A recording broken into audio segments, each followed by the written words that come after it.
votre ailleurs est toujours meilleur qu'ici. Et quand vous allez avoir votre ailleurs comme ici, vous allez toujours avoir un autre ailleurs qui va vous paraître meilleur qu'ici. Je vous dirais aussi que les gens sont le miroir de ce que vous êtes. S'il y a quelque chose que vous aimez chez quelqu'un, vous l'haïssez, c'est parce que vous l'avez. C'est le miroir. Et dans mes cours, je le prouve aux gens. Pour se débarrasser de ces sentiments et des émotions négatives. Et vous continuerez à apprendre et à grandir à tous les jours de cette vie-là. Et savez-vous quoi? Vous allez oublier tout ceci parce que vous êtes des humains. Je suis passionné de l'être humain. Magnifique créature, mais complexe, complexe, complexe. Je voyage énormément. Je donne 150 conférences en moyenne par an à travers le Québec et aux États-Unis et en Europe aussi. Comme aujourd'hui, je suis à Paris. Euh, et on s'habitue. On s'habitue parce qu'on découvre, on voit le beau côté. C'est sûr que trimballer ses affaires dans une valise, échanger d'environnement, c'est plaisant, mais c'est fatigant. Mais moi, ça me passionne parce que je découvre à tous les jours une nouvelle facette de l'humanité, de l'être humain. Ce n'est pas l'amour du voyage, c'est l'amour de rencontrer une nouvelle audience, d'échanger avec une nouvelle audience, de les amener à voir les choses autrement. Et moi aussi, ça m'amène à toujours être alerte et ajuster mon langage, ajuster mon approche. Donc il n'y a pas d'ennui. Il n'y a pas de répétition, même si je répète la même formation, mais je l'ajuste. Donc il y a toujours de la créativité et toujours une amélioration continue et sans fin.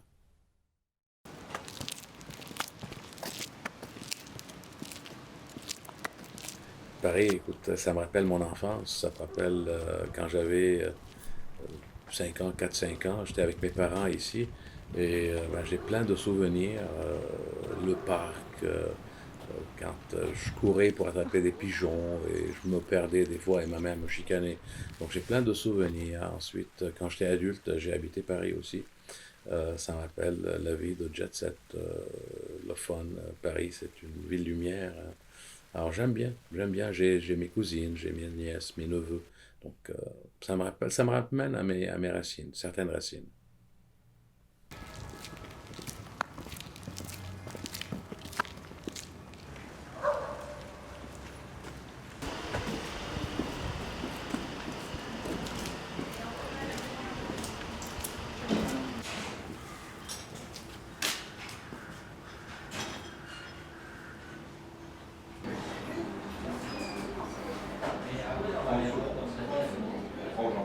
Écoute, moi c'est sûr que je suis un gars d'expresso.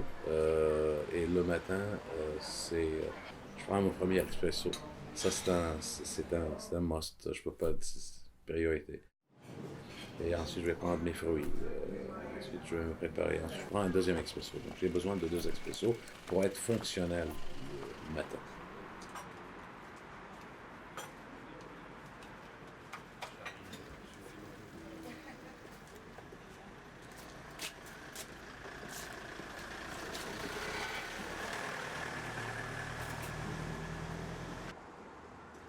Souvent, quand on était jeune, on ne comprenait pas les gens qui étaient plus matures.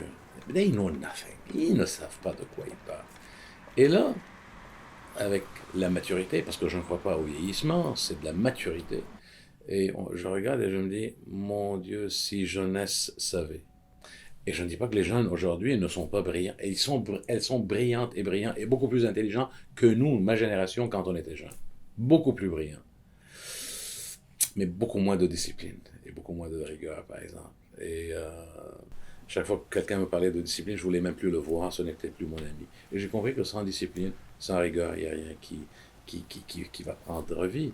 Alors, la méditation, pour moi, c'est, je suis en contact avec ma respiration, avec mon énergie, avec l'énergie qui m'entoure. Et des fois, je fais de la contemplation et je connecte avec l'univers, le créateur, si vous voulez. Et c'est ce qui me donne de l'énergie. Les gens me disent, comment se fait-il que tu n'arrêtes pas? Comment se fait-il que tu ne te fatigues pas? Bon, c'est parce que j'ai de l'énergie à en revendre.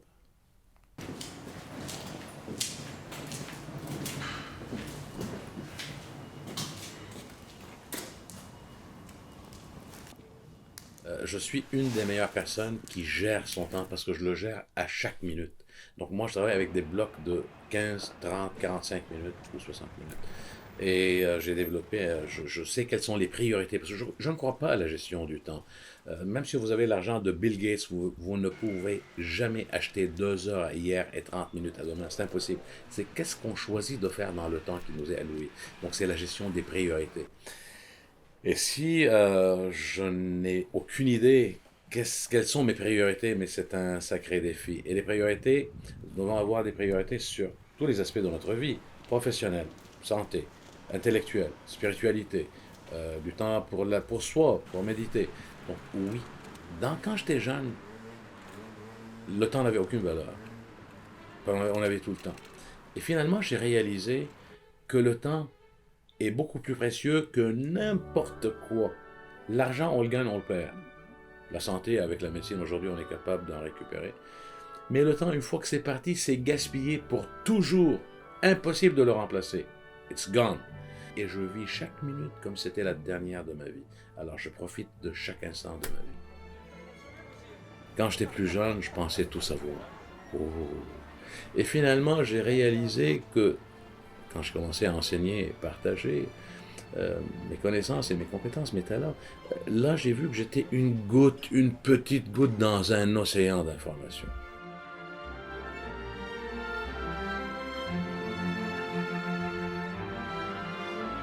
On ne finit jamais d'apprendre. Pour moi, ça c'est une réussite. Parce que je continue à découvrir et je continue à partager aussi mes découvertes aux gens qui sont prêts à les écouter.